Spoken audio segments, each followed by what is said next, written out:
చాలామంది చేసే పొరపాటు ఏంటంటే ఒక వివాహం ఒక అబ్బాయిని అమ్మాయిని చూసేటప్పుడు ఏం చేస్తారంటే వీళ్ళందరూ కూడా గుణమేళా చక్రం అనేది చూస్తారు. గుణమేళా చక్రం అంటే ఏంటంటే 18 పాయింట్లకి ఎంత ఎక్కువ వస్తే అంత మంచిది అని. గుణమేళా చక్రం అనేది చూడటంలో తప్పు లేదు. ఆ గుణమేళా చక్రంలో ఏముంటాయంటే వర్ణకూటమి, వశ్యకూటమి, తారాబలము, నాడి, తర్వాత గ్రహమైత్రి, రాశి పొంతన ఇవి చూస్తారు. ఈ గుణమేళా చక్రంలో ఈ నాడీ దోషం దగ్గర నుంచి ఏకనాడి దోషం ఉందా లేదా ఆదినాడే అంత్యనాడి అనేది చూసుకుంటారు. అంటే ఆదినాడి చూస్తాడు, అంత్యనాడి చూసుకుంటారు, ఏ నాడి ఉంది అనేది చూసుకుంటారు. చూసుకున్న తర్వాత గ్రహమైత్రి చూస్తారు, అలా రాశి పొంతన చూస్తారు, అలా రజ్జుదోషం ఉంటుంది. అంటే రజ్జుదోషం వచ్చేటప్పటికల్లా ఏమి అవుతుందంటే ఈ గుణమేళా చక్రంలో ఉండదు.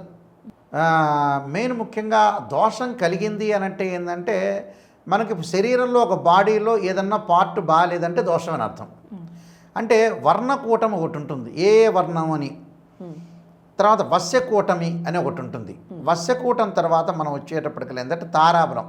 అమ్మాయి దగ్గర నుంచి అమ్మాయికి, అబ్బాయి దగ్గర నుంచి అమ్మాయికి తారాబలం కుదిరిందే అంటే జన్మతారని, సంపత్తారని, విపత్తారని తారాబలం ఉంటుంది.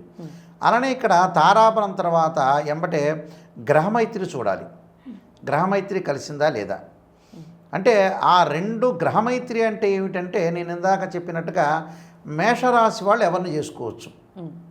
మేషరాశికి అధిపతి కుజుడు. కుజుడు సంబంధించిన కుజుడికే మిత్రగ్రహమైన గురువు. అంటే ఆ గురువు రాశులు ఏంది ధనుసు రాశి, మీన రాశి వాళ్ళని చేసుకోవచ్చు అని అర్థం. అది గ్రహమైత్రి అంటారు. తర్వాత ఆ రాశి పొంతన చూసుకుంటారు, అంటే ఏ రాశులు కలుస్తాయి అని. అలానే నాడి అంటే ఆదినాడి అని అంత్యనాడి అని చూసుకుంటారు. ఆ నాడి కుదిరిందా లేదా చూసుకోవాలి. మధ్యనాడి, ఆది అంత్య మధ్య, ఈ మధ్యనాడి కలిసిందా లేదా.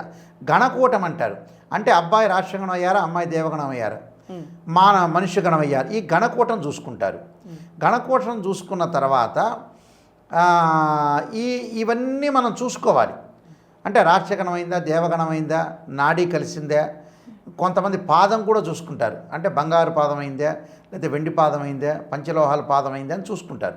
అంటే ఇవన్నీ కూడా గణకూటం అంటారు, అంటే గుణాల మేళవింపు అంటారు.